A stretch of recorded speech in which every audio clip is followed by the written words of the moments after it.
Assalamualaikum warahmatullahi wabarakatuh. Alhamdulillah, nahmaduhu wa nasta'inuhu wa nastaghfiruh wa na'udzu billahi min syururi anfusina wa min sayyiati a'malina. May yahdihillahu fala mudhillalah wa may yudlilhu fala hadiyalah. Asyhadu an la ilaha illallah wahdahu la syarikalah wa asyhadu anna Muhammadan abduhu wa rasuluh la nabiyya ba'dah. Shadaqallahul azim.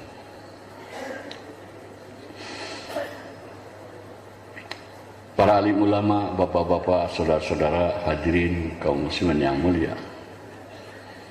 Kita miskin tapi setiap hari kenyang terus. Sekarang ini zaman fitnah. Walaupun Dajjal belum muncul, tapi fitnah Dajjal sudah ada. Jadi kita belajar meniru sifat-sifat para nabi.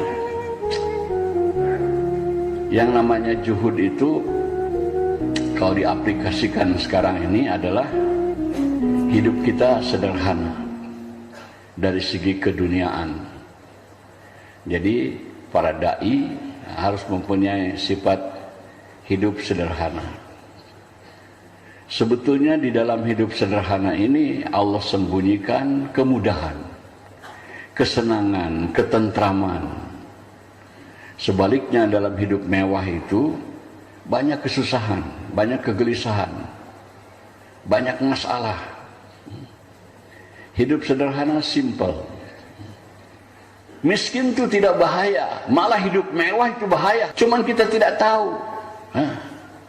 Sekarang banyak orang korupsi, khianat, mengambil hak orang. Kenapa? Karena ingin hidup mewah. Kalau ingin hidup sederhana saja, tidak perlu korupsi, tidak perlu makan hak orang. Hidup ikut Nabi, ikut sahabat, itu yang benar hadirin. Diridhoi oleh Allah Subhanahu wa Ta'ala. Jadi sifat ini harus kita miliki. Tanda-tanda orang memiliki sifat ini hadirin, kita cek diri kita masing-masing. Orang yang punya sifat juhud terhadap dunia ini, dia merasa cukup dengan yang ada, itu kalau datangnya dunia kepada dia tidak gembira. Hilangnya dunia dari dia tidak sedih. Itu tanda orang yang juhud. Datangnya dunia tidak gembira, tidak senang, hilangnya tidak sedih. Jadi sekarang kita terkeliru, kadang-kadang merasa memiliki pekerjaan, padahal dimiliki oleh pekerjaan. Merasa memiliki istri, padahal dimiliki oleh istrinya. Merasa memiliki perusahaan, padahal dimiliki oleh perusahaannya. Tandanya kalau datang waktu taskil, saya nggak ada cuti, istri nggak mengizinkan, bos tidak mengizinkan saya. Itu bukan memiliki, dimiliki hadirin. Orang yang beriman itu tidak memiliki apa-apa kecuali Allah, dan tidak dimiliki oleh siapa-siapa kecuali oleh Allah. Itu orang yang tulen beriman hadirin yang mulia. Jadikan diri kita seperti itu. Tidak memiliki apa-apa, bukan kita dimiliki, tapi tidak ada di hati kita apa-apa kecuali Allah, dan tidak ada yang memiliki kita kecuali Allah. Maka hidup hanya untuk di jalan Allah saja hadirin yang mulia. Hadirin yang mulia, datangkan sifat ini kepada kita. Sewaktu Nabi Musa dapat perintah dakwah daripada Allah untuk dakwah kepada Fir'aun, Nabi Musa merasa berat kalau sendirian, karena lidahnya ada agak keluh, bekas terbakar di waktu kecil, makan bara. Jadi dia minta kepada Allah supaya adiknya Harun membantu dia. Maka sebelum mengerjakan dakwah, Harun diangkat dulu jadi nabi. Harun diangkat dulu jadi nabi, baru diberikan kerja dakwah. Itu dulu hadirin. Tapi kepada ini umat tidak diangkat jadi nabi dulu. Silahkan dakwah langsung. Padahal Harun untuk bisa jadi dakwah harus jadi nabi dulu. Baru bisa dakwah. Tapi untuk ini umat gak perlu jadi nabi, langsung dakwah saja, ada ijazah daripada Allah. Subhanallah, masih kita nggak mau memanfaatkan, hadirin. Maka kita dalam dakwah ini cari ridho Allah Subhanahu wa taala, sabar atas segala apa musibah yang datang kepada kita. Jangan berhenti dalam dakwah ini.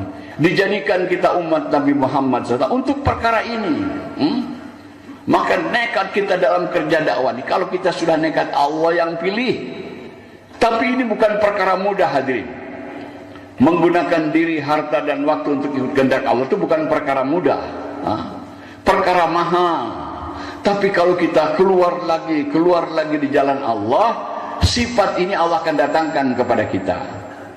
Kata ulama, kalau kita dagang dapat untung sudah diduga. Kalau kita tani dapat panen sudah diduga. Kalau kita kerja dapat gaji sudah diduga. Orang takwa dapat rezeki bukan dari situ. Kata ulama, Allah berikan rezeki kepada orang takwa itu tanpa usaha, hadirin mulia. Subhanallah, hadirin. Orang sekarang ingin punya titel ini supaya dapat gaji besar. Kalah sama takwa, hadirin. Orang takwa nggak usah kerja itu, gajinya besar dari Allah, hadirin yang mulia. Tanpa hisab, tidak disangka-sangka rezeki datang. Maka ulama mengatakan, kalau kita belum pernah menerima rezeki yang tidak disangka-sangka, diragukan sifat takwa ada pada kita, hadirin. Kalau kita jadi orang kaya, belum tentu urusan kita mudah. Kalau kita jadi penguasa, belum tentu juga urusan kita mudah. Tapi kalau kita punya sifat takwa, dijamin, hadirin. Dijamin segala urusan kita akan dimudahkan oleh Allah. Maka sampaikan derajat kita kepada situ. Bagaimana supaya ada sifat takwa kepada sehingga hidup aman, tentram, nggak repot-repot dengan perkara rezeki, nggak masalah, datang sendiri, hadirin yang mulia. Kata ulama, hadirin, kalau kita dalam hidup ini sibuk ngejar-ngejar dunia, maka kita akan menjadi hamba dunia, menjadi budak dunia. Tapi kalau hidup kita ini tawajuh, ingin dekat kepada Allah, ingin dapat ridho Allah, mencari Allah, maka dunia itu akan jadi budak kita, akan menghamba kepada kita, akan berkhidmat kepada kita. Kenapa kita kerja-kerja dunia sehingga menjadi budak dunia, hadirin? Sekarang orang kelihatannya kaya begini, tapi jadi budak dunia. Jadi budak dunia. Kalau sudah datang sifat takwa kepada kita, nggak usah repot-repot cari rezeki, datang sendiri. Semua urusan jadi mudah. Kalau ada kesulitan, segera Allah keluarkan daripada kesulitan. Semoga Allah kepada kita kasih sifat takwanya, hadirin. Kalau kita berkorban demi agama seperti korbannya Nabi Musa, kekuasaan kufur yang ada di dunia ini Allah akan hancurkan, hadirin. Siap semua hati, insya Allah.